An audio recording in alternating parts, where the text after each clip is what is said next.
19 जून को छपरा में रेल मंत्री अश्विनी वैष्णव आ रहे हैं। स्टेशन सज रहा है, मंच बन रहा है, स्वागत की तैयारियां हो रही है और इसी के साथ उम्मीदों का एक लंबा प्लेटफॉर्म भी तैयार हो रहा है।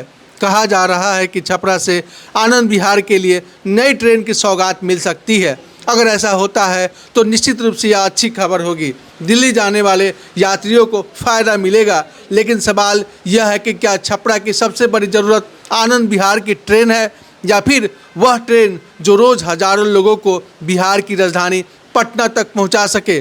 छपरा जंक्शन देश के कई बड़े शहरों से जुड़ा है। यहाँ से दिल्ली, मुंबई और दूसरे राज्यों के लिए ट्रेनें मिल जाती है, लेकिन अपने ही राज्य की राजधानी पटना जाने के लिए आज भी यात्रियों को संघर्ष करना पड़ता है। नौकरी के लिए पटना, इलाज के लिए पटना, पढ़ाई के लिए पटना, कोर्ट कचहरी और सरकारी काम के लिए पटना, लेकिन रेल की पर्याप्त सुविधा नहीं।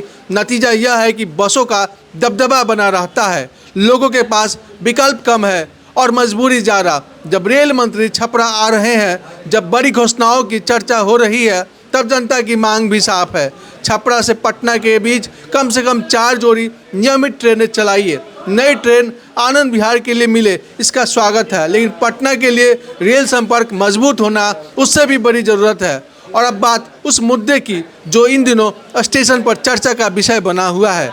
रेल मंत्री के कार्यक्रम के लिए बड़ा मंच बनाया जा रहा है, लेकिन इसी तैयारी के बीच स्टेशन परिसर में लगा ऊंचा तिरंगा फिलहाल अपनी जगह पर दिखाई नहीं दे रहा।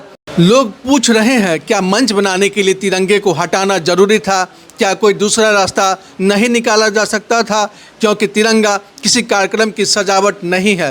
तिरंगा इस देश की पहचान है, तिरंगा इस देश का सम्मान है। और जब तिरंगा अपनी जगह से हटता है तो सवाल सिर्फ लोहे के पोल का नहीं होता, भावनाओं का भी होता है। इसलिए 19 जून को जब रेल मंत्री मंच से विकास की बातें करेंगे, तब छपरा की जनता शायद 2 जवाब भी चाहती होगी। पहला, छपरा से पटना के लिए 4 जोड़ी ट्रेन कब मिलेगी? और दूसरा, क्या किसी वीआईपी कार्यक्रम के लिए तिरंगे को हटाना जरूरी था? बाकी स्वागत हो रहा है, मंच बन रहा है, घोषणाओं का इंतजार है, लेकिन सवाल भी प्लेटफॉर्म पर खड़े हैं। और सवालों की अपनी एक ट्रेन होती है, वह देर से चल सकती है, रुक सकती है, लेकिन मंजिल तक जरूर पहुंचती है।